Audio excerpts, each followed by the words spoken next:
So what's up mga boss? Pagpalang araw po sa ating lahat. So ito po yung unit ni Sir. Natin muna po natin. Yan. Ang ganda po. Nalaki po yung mga ilalagay niyang itlog ko. Mga itlog ng tank. So yan po si Sir. Sir, ano pong masasabi niyo Sir sa demo ko Sir?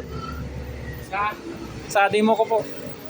akin naman, na-explain ng mabuti kung paano yung proper instruction, kung paano gamitin yung incubator, paano paglagay, paano yung tamang pagbalik sa mga itlog. So ano po Sir, first time niyo gumamit ng unit Sir? First time namin gumamit para just na ma-maintain yung pagbabadami natin sa mga manok natin.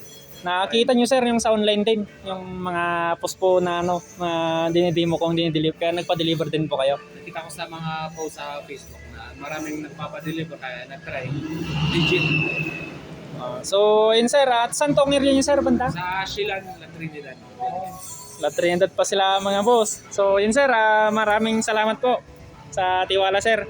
Magparami kayo sir kung meron man kayong ano sir hindi naintindihan. Huwag po kayong mayang magtanong sa akin na thread naman na po tayo sa Facebook. Sir, thank you po ulit sir.